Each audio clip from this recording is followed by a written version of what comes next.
सदन में आप जब भी बोलते हैं आपको रोक दिया जाता है। मैं 3 चीजें बोलना चाहता हूं। पहली चीज बोलने नहीं दे रहे हैं।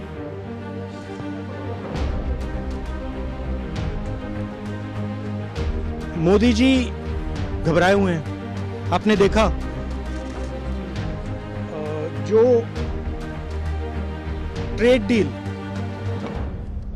डील 4 महीने से रुकी 4 महीने कुछ बदला नहीं। किसी न किसी कारण जो मैं जानता हूं नरेंद्र मोदी जानते हैं। नरेंद्र मोदी जी ने कल शाम उस डील को साइन कर दिया।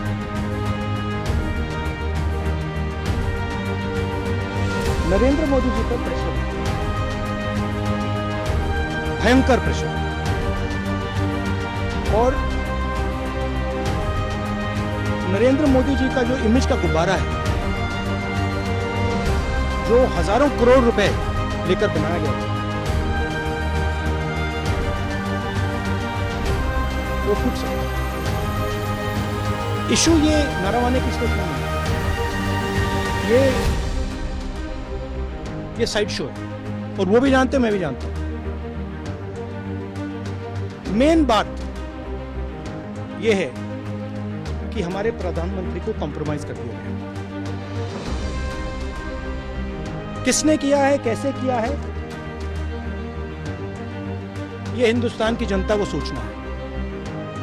मगर इतिहास में पहली बार हिस्ट्री में एलओपी को प्रेसिडेंशियल एड्रेस में नहीं बोलने दिया।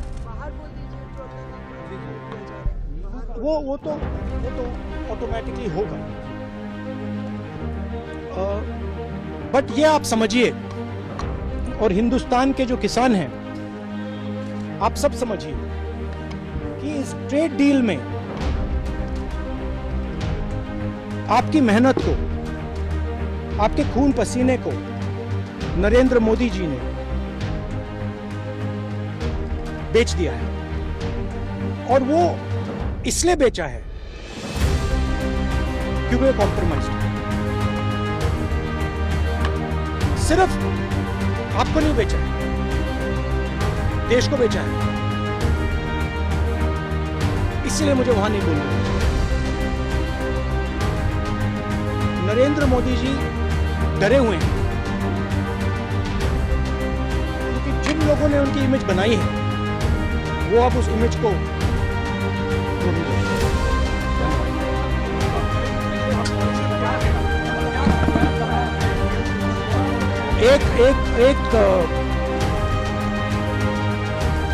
एक अदानी जी पर केस है यूनाइटेड स्टेट्स में। वो अदानी जी को टारगेट नहीं कर रहा है, वो नरेंद्र मोदी के फाइनेंशियल स्ट्रक्चर को टारगेट कर रहा है। एक वो है। दूसरा है एप्स्टाइन फाइल्स। एप्स्टाइन फाइल्स में अभी और माल है, वो अभी रिलीज नहीं हुआ है। इसीलिए इस दबाव में आकर एप्स्टाइन फाइल्स में जो है, जो पूरा देश जानना चाहता है, मगर अभी अमेरिका ने रिलीज नहीं किया है।